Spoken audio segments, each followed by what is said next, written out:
Bago natin patuloy ang bakbakan ng mga coaches, ito, ididiretso na natin agad ang unang battle for tonight at ang unang sasalang ay ang Benkada. Coaches Paulo, Coach Miguel, sino-sino sa team ninyong huli ang magbabattle? Ang huling team ng Benkada na magbabattle ay si Gianni, si Katniss, and si Lily. Team Light, ang napili naming song para sa inyo ay ang Fly Me to the Moon. The song is like jazz. I like a little bit of jazz music po. Alam ko na po ang song because kinakanta din ng parents ko. When I was 5 years old po, those were one of my first songs to sing. I memorized the lyrics, yung tones. The Light group is, their voices are very light. They're very easy. It's very smooth. Parang malamig na hangin sa mainit na araw ang kanilang hatid na performance.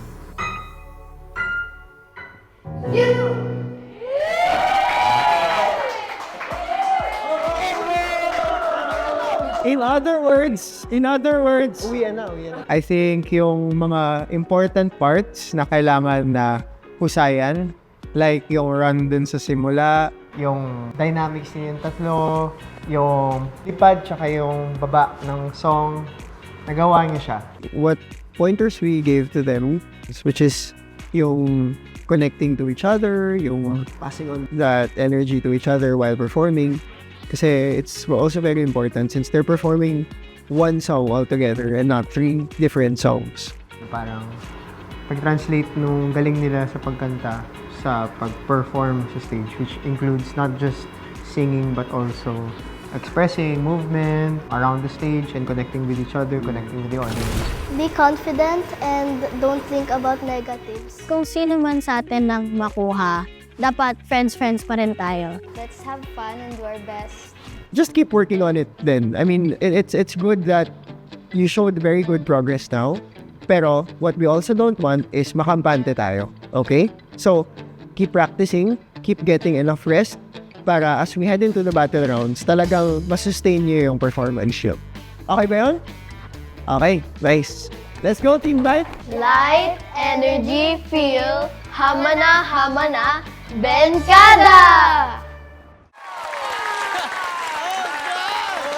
Wait, easy.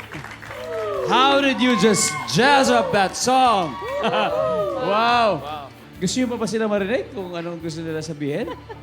Kasi pwede ako na lang magpupuri sa inyo buong gabi. Anong problema dyan? Pero hindi, gusto natin marinig siyempre ang ating superstar coaches. Coach Julie, what do you think?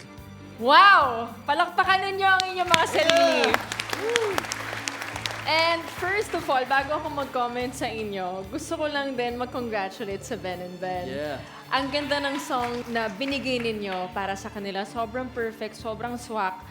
And grabe kasi these songs never get old. Yeah. You guys were just shining. Like, eto, gabi to eh. Si Johnny, bigla na lang umiikot. Etong dalawang to, nag-groove, di ba? Parang, mafe-feel mo yung presence yung tatlo, yung charisma yung tatlo. And I just love this performance. I feel like this is one of my favorites so far. So, good job, guys. Grabe.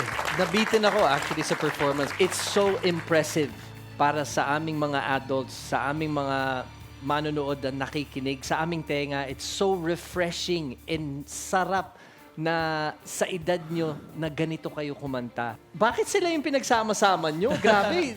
Pang tatlong champion na yung nasa harapan nyo. So it's honestly really hard for you guys. Grabe, ito na. Big decision. Galing sa parang big band na piyesang ginawa nila. Kahit dalawa po yung coaches ng Benkada, isang decision lang ang Baka gagawin. naman pwedeng dalawa na lang.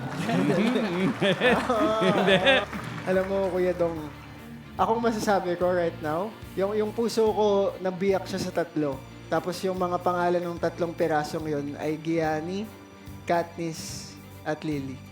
At it breaks our heart to have to choose, you know? Kasi kung pwede lang talaga. Ang hirap. Kasi silang tatlo, merong magic na dala eh. Like si Gianni, yung swag, tsaka yung moves.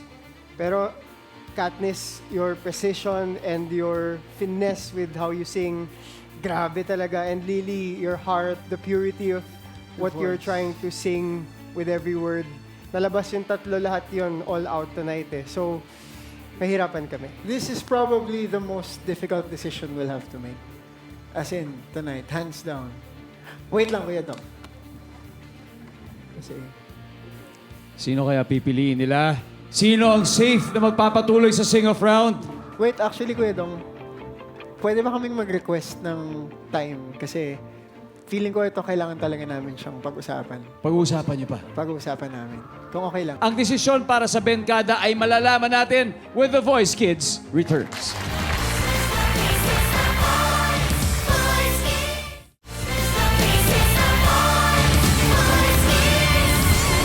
Back here on The Voice Kids at binitin tayo ni na Coaches Paulo at Miguel sa kanilang very, very important decision.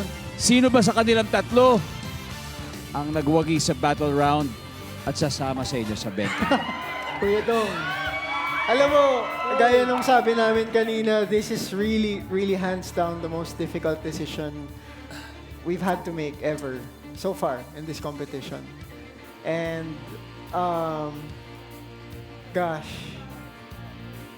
I'm probably getting emotional kasi parang it's also one of those situations na kung pwedeng lahat makapasok.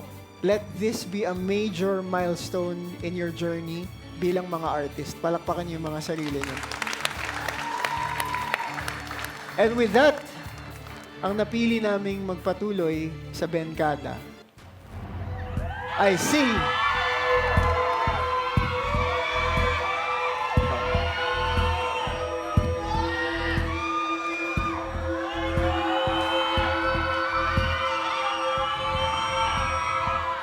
Gianni.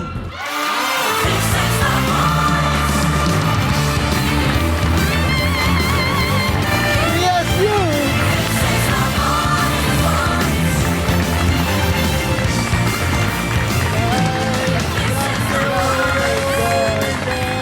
Congratulations, Gianni! At maraming salamat kay Katniss at Lily sa pagbabahagi ng talento ninyo. Kids, it's now time to go backstage para makasama nyo ang inyong families